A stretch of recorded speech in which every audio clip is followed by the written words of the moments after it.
For many years, Valentine's Day was known as a time for people to send love notes. But what do you do if you don't love the person who has their eyes set on you? Well, back in the Victorian era, you would send a Vinegar Valentine mocking and insulting them. Nothing like getting surprise hate mail from a would-be lover on Valentine's Day. Well, hello there. Happy Valentine's Day. I'm Christina, and you're listening to History and Hearsay. In the 1840s, a trend started that would continue for more than 100 years, and this was the trend of sending Vinegar Valentines. Now, back in those days, they actually called them either mocking, insulting, or comic Valentines. The phrase Vinegar Valentine seems to be more of a modern description that came along many years later. But during this time, both the US and Britain were caught up in what the press called a Valentine's craze or Valentine's mania. The press was really into reporting on this phenomenon because it was mind-boggling to them, the quantities of cards that were being sent out for Valentine's Day. While the sweet cards were very ornate, often hand-drawn with a thoughtful poem that was also written by the sender for their loved ones, Vinegar Valentines were usually a commercially made card that featured an illustration and a short line or poem that, rather than offering messages of love and affection, insulted the recipient. They were often sent anonymously, leaving the recipient to wonder who had sent it to them. Basically, this allowed people to say whatever they wanted without having to say it directly to the person's face. So essentially, these were 19th century trolls. And to add insult to injury, back in those days, whoever was getting the letter had to pay the cost of having it delivered. So you're thinking that you got this beautiful, heartfelt Valentine from someone. You open it up only to get a face full of insults. So basically, they were paying to get their own hate mail.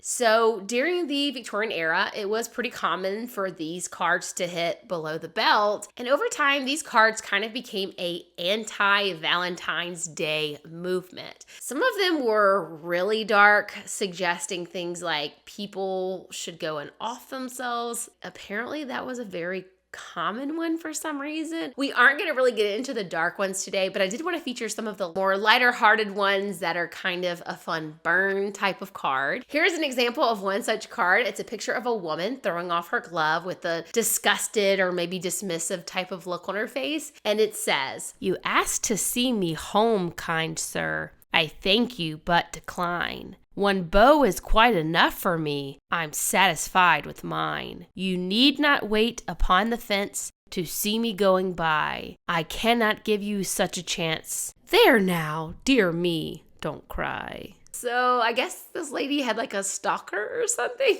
It is assumed that someone started this trend by making, this Valentine's hate card themselves, but over time they did become mostly commercially bought. Not only did they commercially bought postcards become more common than homemade hate cards, but I'm guessing that most people didn't save the hateful cards when they received them. So that's probably why we have a lot of examples of these beautiful, painstakingly designed handmade cards that are full of love and homemade poems and drawings.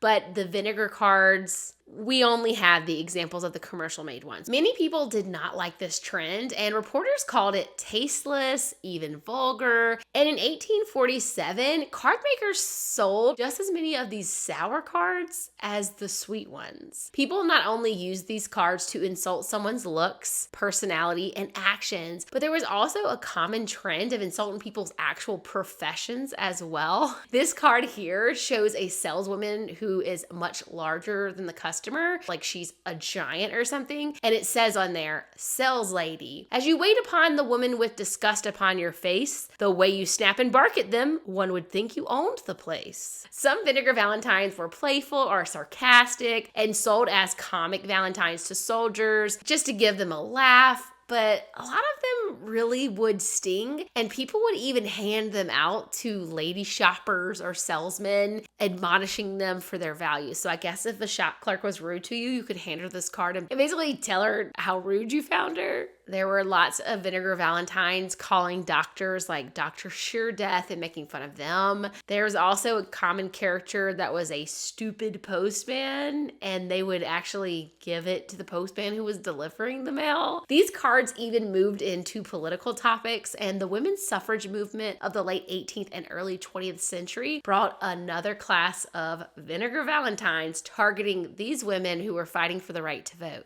These cards depicted such women as ugly abusers. Now, it isn't fully known if these cards were actually sent to women who were known to be part of the suffrage movement, or if this was more something that was sent to other like-minded friends who disagree with the movement, kind of like a modern-day meme where you send someone a picture of something making fun of it because you kind of agree and you can both get a laugh out of it. So it's not sure if these were really more that kind of thing, rather than being sent directly to someone as a typical Vinegar Valentine's card would have been. Here's an example of one of those cards. It has a character that's dressed up like a Spencer, but at the same time, she kind of looks like a child. I don't know if that's something to do with just the way the art style is or if that's supposed to imply something, but she's sitting on a chair reading and she has her feet on a stool like they don't quite reach the ground, and it says, "Your vote from me you will not get. I don't want a preaching suffragette." I guess these suffragettes wouldn't stop talking about their cause and people are just sick of hearing about it. That's what I'm taking from this one. Suffragettes did also have their own Valentines to pass around on February 14th. They threw their own shade with cards that said things like, "No vote, no kiss."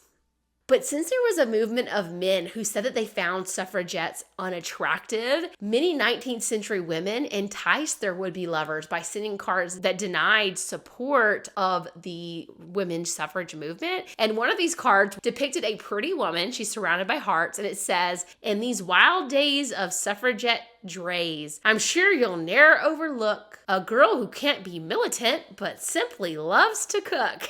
She's like, "Hey, look, I'm not feminist. I'll cook your dinner. Pick me."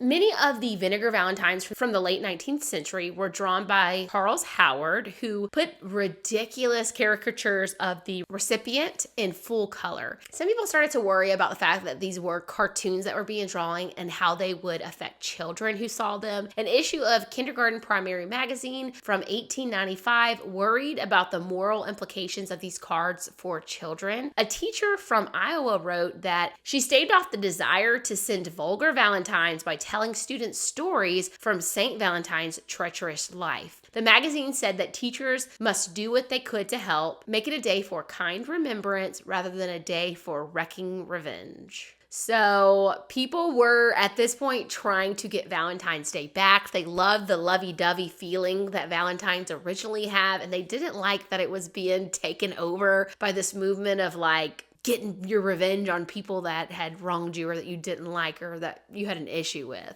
Now, getting back to the theme of making fun of suitors that you didn't like, this card is of a snake that's dressed like a gentleman, and he's tipping his hat to a woman who's in the background, and she kind of has like a shocked look on her face, and it says, "I'm not attracted by your glitter, for well I know how very bitter my life would be if I should take you for my spouse, a rattlesnake. Oh no, I'd not accept the ring, or evermore would prove a sting."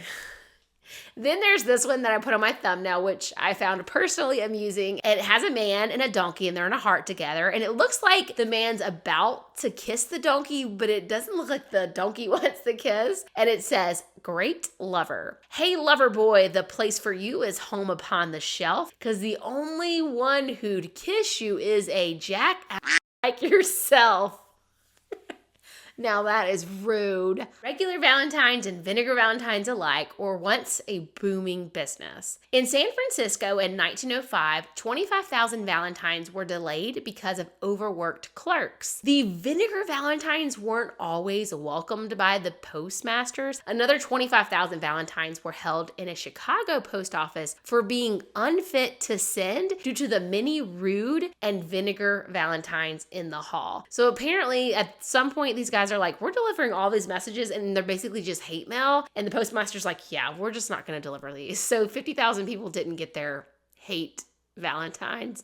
You're welcome, especially since they had to pay for them. There was, like I said earlier, a movement to stop these Vinegar Valentines from taking over the love day. So there was a huge movement in the 1940s and 50s of people who really wanted to bring it back to its sweet original thing that it was for. And so over time, as Valentine cards declined in lieu of expensive dinners or gifts, the Vinegar Valentines became less and less popular by the 1950s. Though In some locations, these cards still sold really well, even into the 1970s. While some might mourn the romantic February 14th of the past with its long poems and declarations of love, it's also much less likely that you're going to get a nasty note in the mail as a Valentine's surprise. What do you guys think? Would you send a Vinegar Valentine? Or maybe you're like me and you're more of a glitter bomb kind of girl.